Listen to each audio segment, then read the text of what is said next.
साहब बंदगी सर नाम आई भाइयों, आइए जानते हैं सदगुरु नितिन साहब के मुखारबिन सतयुग जैसा माहौल हो जाएगा। आखिर है क्या? ये जो कलयुग चल रहा है ये सतयुग में बदल जाएगा।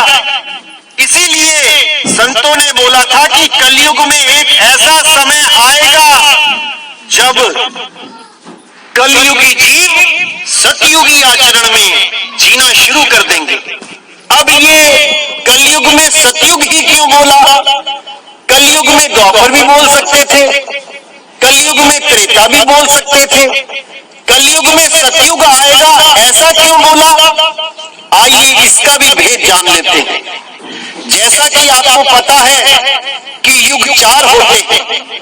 सबसे पहला युग सतयुग, उसके बाद द्वापर, उसके बाद त्रेता युग और सबसे अंत में कलयुग। तो जो सतयुग होता है वो क्या होता है, इसको अच्छी तरह समझ लेते हैं। सतयुग वो होता है जब आप केवल एक परमपिता परमात्मा की भक्ति करते हैं, जब सत्य की भक्ति करते हैं।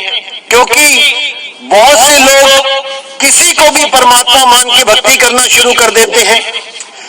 ऐसा नहीं है। आपको पहले सत्य असत्य का निर्णय करना पड़ेगा कि सत्य है क्या, फिर जाके आप वो सत्य की भक्ति स्टार्ट करोगे, तब जाके वो सतयुग कहलाता है। यानी कि जब आप सत्य के साथ जुड़े रहते हो तब आप सतयुग में जी रहे होते हो। उसके बाद जब एक से यानी सत्य से तुम नीचे गिर जाते हो और दो की भक्ति में आ जाते हो, जिसे हम ब्रह्म और माया कहते हैं, जिसे ज्योत और निरंजन कहते हैं, जिसे मन और माया कह दिया जाता है।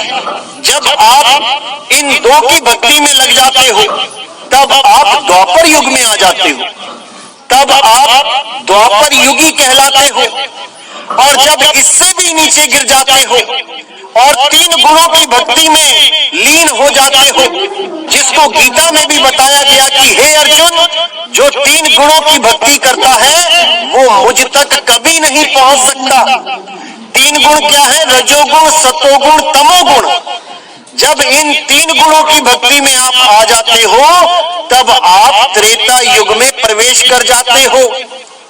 अब 3 गुणों की भक्ति में भूल पड़ा संसार और कहे कबीर निज नाम बिन कैसे लागे पार।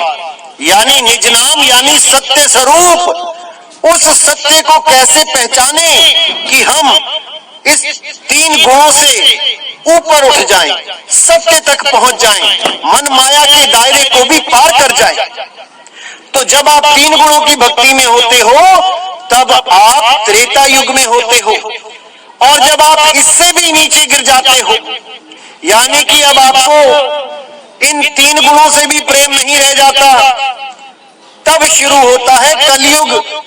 अब कलयुग का क्या अर्थ है? कल यानी कल पुर्जे, मशीनरी का युग।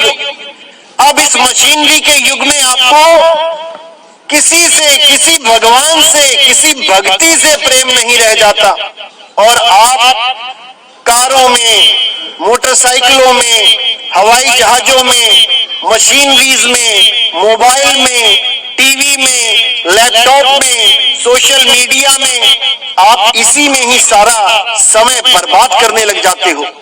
तब आप पूर्ण रूप से कलयुगी हो जाते हो।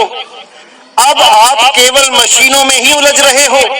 अब ना तो आप मंदिर जा रहे हो, सही से पूजा पाठ कर रहे हो, ना ही आप ब्रह्म और माया को जान पा रहे हो और ना ही आप सत्य की खोज कर रहे हो।